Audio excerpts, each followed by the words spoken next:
వి gold trusted gold buyers. మీరు తాకట్టు పెట్టిన బంగారాన్ని విడిపించి ఈ రోజు ఉన్న మార్కెట్ ధరకు కొనబడును.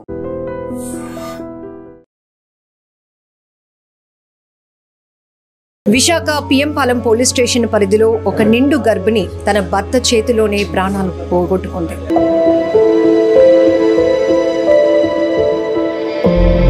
చున్నీతో ఊరేసేసి చంపేశానని చెప్పి ఒప్పుకున్నాడు. అంటాడు బాడీ కలర్ అంతా చేంజ్ అయిపోయింది. అండ్ ఆ అబ్బాయికి కూడా మొత్తం అన్ని స్క్రాచెస్ ఉన్నాయి, లైక్ నెయిల్ మార్క్స్ హ్యాండ్స్ మీద, దీని మీద మొత్తం ఉన్నాయి.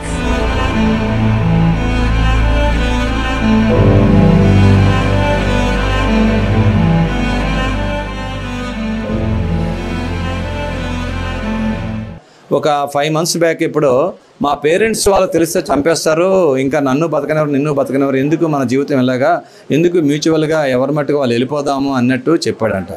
అప్పుడు కూడా ఈ అమ్మాయి వాళ్ళ విషయం వాళ్ళ పేరెంట్స్ వాళ్ళ ఫ్యామిలీ మెంబర్స్ చెప్పిన తర్వాత దానికి కూడా ఈ అమ్మాయి యాక్సెప్ట్ చేయలేదు. తర్వాత ఇలాగా ఫుల్గా ప్రెగ్నెన్సీ అడ్వాన్స్గా వచ్చింది 9th day. యాక్చువల్గా నిన్న 13వ తారీఖున రెయిన్బో హాస్పిటల్లో డాక్టర్ సుధా అనే ఆమె దగ్గర ట్రీట్మెంట్ అంట, టెస్ట్లు కూడా వెళ్తున్నారు, అడ్మిషన్ అవ్వాలి. కానీ నిన్న సండే అని అవ్వలేదని చెప్పి ఆ అమ్మాయి వాళ్ళు చెప్పిందంట. కానీ ఈయన ఇంటెన్షనల్గానే జాయిన్ అవ్వకుండా చేశాడు. ఎందుకంటే వన్స్ డెలివరీ అయితే తర్వాత ఈ అమ్మాయికి ఇంకా విడిచిపెట్టదు, ఇంకా వీనితోటే ఇంకా ఫుల్గా ఉంటుందనే అపోహతోటి ఆ అభిప్రాయంతో ఆయన చంపి ఉండొచ్చు అని చెప్పి వాళ్ళ సిస్టరు వాళ్ళందరూ చెప్తున్నారు. అది ఇంకా దర్యాప్తులో మాకు తేలాల్సి ఉన్నది అన్నమాట.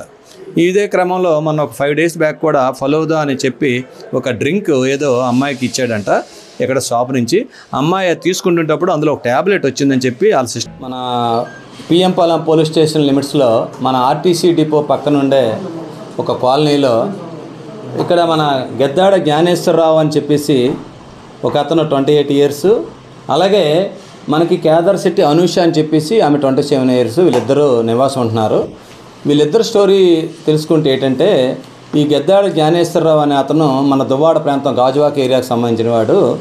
ఈ మన అనూష అనే ఆమెకి సంబంధించింది అయితే వాళ్ళ మదరు వాళ్ళ సిస్టర్ వాళ్ళందరూ కూడా అడ్డు రోడ్డు దగ్గర ఉంటారు, అక్కడ వాళ్ళ ప్రాంతం. వీళ్ళిద్దరికీ కూడా కొన్ని రోజుల క్రితం పరిచయం అయింది, లవ్ చేసుకున్నారు. లవ్ చేసుకున్న తర్వాత ఇద్దరు 2022 December 10వ తారీఖున మన సింహాచలంలో పెళ్లి కూడా చేసుకోవడం జరిగిందండి. పెళ్లి చేసుకున్న తర్వాత వీళ్ళు ముందు కాపురం మన అరిలోవా పోలీస్ స్టేషన్ ఏరియాలో కొన్ని రోజులు కాపురం ఉండేవారు. తర్వాత మన పెందుర్తి ఏరియాలో కొన్ని రోజులు కాపురం ఉన్నారు. తర్వాత మన మధురవాడ ఏరియాలో కూడా ఈ కాపురం ఉన్నారన్నమాట. ఈ క్రమంలో ఉంటుంటప్పుడు ఈ మధ్యకాలంలో అతను యాక్చువల్గా ఏం చేస్తుంటే జ్ఞానేశ్వరరావు మన హిందుస్థాన్ స్కౌట్స్ అండ్ గైడ్స్ అనే ఆర్గనైజేషన్లో ఈయన పనిచేస్తుంటాడండి. వాళ్ళకందరికీ కూడా ఈయన దగ్గర కొంతమంది టీం ఉన్నారు. ఈ టీంతో పాటు ఈ స్కూల్స్లో ట్రైనింగ్ అది ఇవ్వడం, అది చేయడం, స్కౌట్స్ని తయారు చేయడం అది చేస్తుంటాడు. ఈ విధంగా లైఫ్ లీడ్ చేస్తున్నాడు. ఈ విధంగా అమ్మాయితోటి ఈ విధంగా లవ్ చేసుకొని పెళ్లి చేసుకొని కాపురం ఉంటున్నాడు అన్నమాట. ఈ విధంగా ఉండేటప్పుడు అమ్మాయికి ప్రెగ్నెన్సీ వచ్చింది. అమ్మాయికి ప్రెగ్నెన్సీ అవుతుంటప్పుడు ఈ మధ్యకాలంలో ఈ అమ్మాయి తాలూకా సిస్టర్ వాళ్ళ ఫ్యామిలీ మెంబర్స్ చెప్పడం ఏంటంటే, ఆయన వదిలించుకోవాలని చెప్పి కొన్ని రోజుల నుంచి ప్రయత్నం చేస్తున్నాడండి. ఆ మధ్యకాలంలో తనకి ఏదో క్యాన్సర్ వచ్చింది, కొన్ని రోజుల్లో చనిపోతాడని డాక్టర్ చెప్పాడు, అనవసరం నీ జీవితం పోద్ది, నువ్వు మీ పేరెంట్స్ దగ్గరికి వెళ్ళిపో, నన్ను విడిచిపెట్టి అన్నట్టు అన్నాడంటే ఈ అమ్మాయి ఒప్పుకోలేదంట. వాళ్ళ సిస్టర్ వాళ్ళకి ఫోన్ చేసి చెప్పిందట. ఫోన్ చేసి చెప్పి ఎలాగైనా ఉంటే జీవితం నీతోటే ఉంటానా, అటువంటిది ఎప్పుడు జరగదని చెప్పి ఒక 1 year ముందు జరిగిందట. తర్వాత ఒక 5 నెలలు 6 నెలలు ముందు కూడా ఇంకొక డ్రామా ఎలాగంటే, మా పేరెంట్స్కి తెలియదు మనం పెళ్లి చేసుకున్నట్టు, వాళ్ళు బతకనేవారు, నన్ను బతకనేవారు, నిన్ను బతకనేవారు, ఎందుకు గొడవలు, మన ఇద్దరం డైవర్స్ తీసుకుందాం అని చెప్తే ఆ విషయం కూడా ఈ పాప చనిపోయిన అమ్మాయి అనూష అమ్మాయి యాక్సెప్ట్ చేయలేదు. ఇలాగ క్రమంలో ఉన్నప్పుడు అమ్మాయి ప్రెగ్నెన్సీ వచ్చింది. ఇప్పుడు 9th month. యాక్చువల్గా నిన్న మన రెయిన్బో హాస్పిటల్లో అడ్మిట్ అవ్వాలి. ఆమెకు ట్రీట్మెంట్ చేస్తున్న డాక్టర్ గారు డాక్టర్ సుధా గారు అని చెప్పేసి ఆమె ట్రీట్మెంట్ చేస్తున్నారు. నిన్న క్లినిక్ కూడా నిన్న సాయంత్రం 7 గంటలప్పుడు ఈమె తీసుకొని ఆ డాక్టర్ గారు చూపించారంట. డాక్టర్ గారు జాయిన్ అయిపో బాబు ఇమీడియట్గా అంటే, ఇవాళ ఆదివారం అని రేపు జాయిన్ అవుతామని చెప్పేసి ఈ అమ్మాయి వాళ్ళ సిస్టర్ కాల్కి రాత్రి 11 గంటల వరకు స్టేటస్ పెట్టడం, ఫోన్ చేయడం కూడా అమ్మాయి చేసిందనమాట. చేసిన తర్వాత వాళ్ళు బాగానే ఉన్నారనుకున్నారు. ఇవాళ ఆదివారం ఉదయం జాయిన్ అవుతారు. నిన్న ఈ అమ్మాయికి ఇలాగా డెలివరీ టైం వచ్చిందని చెప్పేసి హెల్ప్ కోసం అని చెప్పేసి ఈ అనూష వాళ్ళ అమ్మమ్మ గారిని వాళ్ళ సిస్టర్ వాళ్ళ మదర్ వాళ్ళందరూ పంపిస్తారు. నిన్న అన్నపూర్ణ అమ్మగారు అనుకుంటా వాళ్ళ మదర్ అమ్మమ్మ పేరు. ఆమె నిన్న 11 గంటలకు వచ్చారు. 10 గంటలకు వచ్చిన తర్వాత నిన్న ఆమె ఫుడ్ ప్రిపేర్ చేశారు. ఫుడ్ ప్రిపేర్ చేసిన తర్వాత చనిపోయిన అనూష ఆమె భర్త జ్ఞానేశ్వర్ ఇద్దరు లంచ్ చేశారు. తర్వాత ఏమో సాయంత్రం కూడా వాళ్ళు ఈవినింగ్ అలాగా తిరగడానికి వెళ్ళారంట. 4 గంటలకి 6:30, 7 వరకు తిరిగి వచ్చారు. వచ్చిన తర్వాత కొంతసేపు ఉండి మళ్ళీ క్లినిక్ అని మళ్ళీ వెళ్ళారు. మళ్ళీ 9 గంటలకు వచ్చి భోజనం చేసి ఇద్దరు కూడా తినేసి పడుకున్నారట. ఉదయం హాస్పిటల్కి అడ్మిట్ అవ్వాలి కదని వాళ్ళ అమ్మమ్మ వేగం పడుకోండి, నేను పడుకుంటానని చెప్పి ఆమె వేరే గదిలో పడుకున్నారు. ఉదయం 6 గంటలకి వాళ్ళ అమ్మమ్మ లేచి చూసి అన్ని పనులు చేసి హాస్పిటల్కి వెళ్ళాలి కదా, రెడీ అవ్వాలి కానీ లేపిందంట అను అని. ఇతనేమో ఆ పక్కన ఎక్కడో ఫోన్ చూసుకున్నాడట. లేపితే లెగట్లేదు, కదలట్లేదు. డేడి బాబు అను కదలట్లేదు, లెగట్లేదు అమ్మ అనుకొని ఆ అబ్బాయిని పిలిపించి ఆ జ్ఞానేశ్వరం చెప్తే ఆయన కూడా లేపినట్టు నటించాడంట. లేపినట్టు నటించి లెగట్లేదు అమ్మ అనుకొని అప్పుడు కేకేస్తే కింద వాచ్మెన్ భార్య వాళ్ళు వస్తారు. వాళ్ళందరూ పట్టుకొని చేస్తే ఈయన ఎదురుగుంట మనకి మా గ్రేహౌన్స్లో పనిచేస్తున్న విజయ్ అని చెప్పి కిరణ్ అని చెప్పేసి ఇద్దరు పోలీస్ పర్సనల్స్ ఉంటారు. ఆ విజయ్ అనే ఆయనకి కారు ఉంటుంది. ఆ కారులో వీళ్ళందరూ తోడు పెట్టుకొని ఇలా ఫ్రెండ్స్ కూడా ఫోన్ చేస్తాడు అతను. ఆ ఫ్రెండ్స్ కూడా వస్తారు అతనికి. వీళ్ళందరూ వచ్చి హాస్పిటల్కి తీసుకెళ్తారు. ఫస్ట్ ఏంటంటే ఆమెను వాత్సల్య హాస్పిటల్కి తీసుకెళ్తారు. అక్కడ డాక్టర్ గారు ఎవరు ఉండరు. తర్వాత అక్కడ నుంచి అక్కడ అంబులెన్స్లో ఎక్కిస్తారు. ముందు కారులో వెళ్ళిన తర్వాత అంబులెన్స్ నుంచి తర్వాత కీర్తన హాస్పిటల్కి తీసుకెళ్తారు.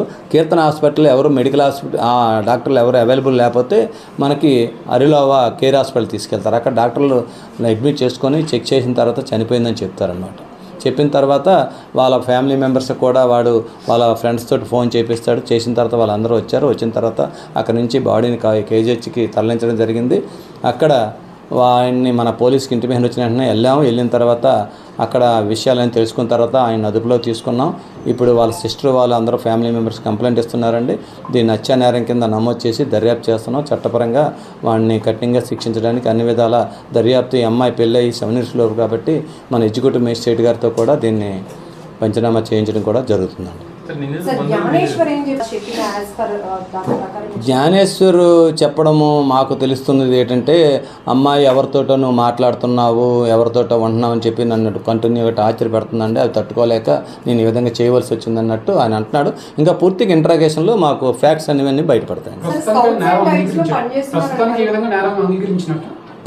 ప్రస్తుతానికైతే ఆయన థ్రోట్లింగ్ అనమాట. ఆయన చేతితోటి మెడపెట్టి అమ్మాయి 9th month అండి, అడ్వాన్స్ ఈరోజు డెలివరీ అవ్వాలి.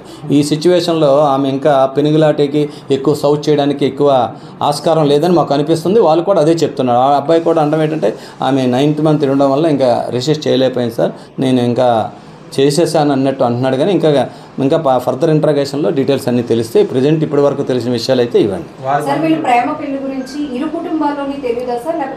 అబ్బాయి కుటుంబంలోనే తెలియదు. అమ్మాయి తాలూకా సిస్టర్ కానీ వాళ్ళ సిస్టర్ హస్బెండ్ వాళ్ళందరూ కూడా పెళ్లికి అటెండ్ అయ్యారు. సింహాచలంలో 2022లో మ్యారేజ్కి వీళ్ళు అటెండ్ అయ్యారు. కానీ వాళ్ళు చెప్పిన ప్రకారంగా అయితే ఇప్పుడు మాకు తెలుస్తుంది ఏంటంటే అబ్బాయి పేరెంట్స్కి విషయంలో తెలియకుండా మెయింటైన్ చేస్తున్నారని తెలుస్తుంది. ఇంకా ఫర్దర్ ఇన్వెస్టిగేషన్లో ఇంకేమైనా ఉంటే డీటెయిల్స్ తెలుస్తుంది.